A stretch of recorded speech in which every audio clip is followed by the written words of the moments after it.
দর্শক এ পর্যায়ে বাজার পরিস্থিতির খবর জানাতে যুক্ত হচ্ছেন আমাদের সহকর্মীরা। প্রথমে যাচ্ছি হবিগঞ্জে, রয়েছেন রাসেল চৌধুরী। রাসেল, বাজার পরিস্থিতির কি তথ্য আছে আপনার কাছে জানাবেন। আরিফিন, আমি এখন আছি হবিগঞ্জের কোর্ট স্টেশন এলাকার চাষি বাজারে। এখানে সকাল থেকেই বাজার ঘুরে যেতে দেখা গেল যে সবজির বাজারে কিছুটা বেড়েছে দাম। বিশেষ করে রমজানকে সামনে রেখে সবজির বাজারের অনেকটা দাম বৃদ্ধি পেয়েছে। বিশেষ করে গত সপ্তাহে কিন্তু কাঁচামরিচ ছিল 150 টাকা কেজি, এখন কিন্তু 200 টাকা কেজিতে বিক্রি করা হচ্ছে। বেগুন ছিল 60 টাকা কেজি, এখন কিন্তু 80 টাকা কেজিতে বেগুন বিক্রি করা হচ্ছে। চা মানে লাইফটা ভরপুর, চা মানে ইস্পাহানি মির্জাপুর। এবং লেবু হালি প্রতি 35 থেকে 40 টাকা ছিল, এখন 80 টাকা কেজিতে বিক্রি করা হচ্ছে। এছাড়া টমেটো 40 টাকা, ফুলকপি 30 টাকা কেজিতে বিক্রি করা হচ্ছে এবং শসা 35 থেকে 40 টাকা কেজি বিক্রি করা হচ্ছে। এছাড়া দাম বেড়েছে দেশি মুরগের। দেশি মুরগ যেখানে 550 টাকা কেজি ছিল, এখন 620 টাকা বিক্রি করা হচ্ছে এবং কক মুরগ যেটি একটি 290 টাকা ছিল, 300 টাকাতে বিক্রি করা হচ্ছে এবং ব্রয়লার মুরগি 160 টাকা ছিল, এখন 170 টাকা বিক্রি করা হচ্ছে।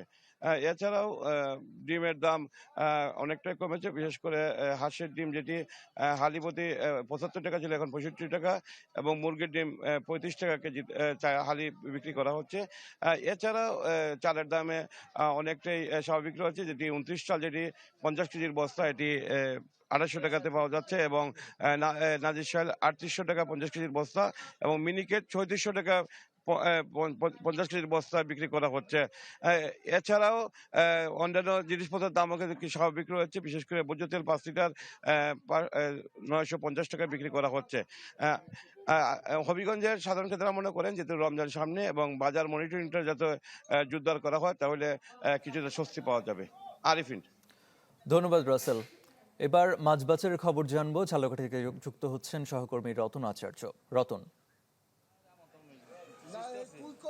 আরিফিন, আমি এই মুহূর্তে রয়েছি ঝালকাঠির বড় বাজারে। আমি সকাল থেকেই বাজার ঘুরে দেখেছি, সেখানে দেখলাম যে প্রতি কেজি মাছ 50 থেকে 100 টাকা কেজিতে বেড়েছে। আমি বিক্রেতাদের সাথে কথা বলেছি, তারা যেটা জানিয়েছে যে সামনে রমজানকে কেন্দ্র করে এই মাছের দামটা বৃদ্ধি পেয়েছে। এছাড়াও এই যে মৌসুমটা, এই মৌসুমে আসলে যে চাষের মাছগুলো রয়েছে সেই ঘেরের পানি শুকিয়ে যায়, যে কারণে মাছ কম থাকে এবং বাজারে আমদানি মাছের কম, সেই কারণে মাছের দামটা আসলে একটু বৃদ্ধি পেয়েছে। তবে বর্ষার সিজন আসলে মাছের দামটা আবার কমে যাওয়ার সম্ভাবনা রয়েছে। আমি আপনার মাধ্যমে দর্শকদের কিছু মাছের দাম জানিয়ে দিতে চাই। যে ইলিশ মাছটা রয়েছে সেটা বিভিন্ন সাইজ অনুযায়ী যে ইলিশ, সেটা কিন্তু 800 থেকে 2000 টাকা কেজিতে বিক্রি হচ্ছে। সেটা শোল মাছ বিক্রি হচ্ছে 1000 টাকা কেজিতে, পাবদা মাছ বিক্রি হচ্ছে 350 টাকা কেজিতে। যে মাছ গত সপ্তাহ 300 টাকা কেজিতে বিক্রি হতো, তেলাপিয়া বিক্রি হচ্ছে 250 টাকা কেজিতে, গত সপ্তাহে 200 টাকা এই মাছ কিন্তু বিক্রি হতো।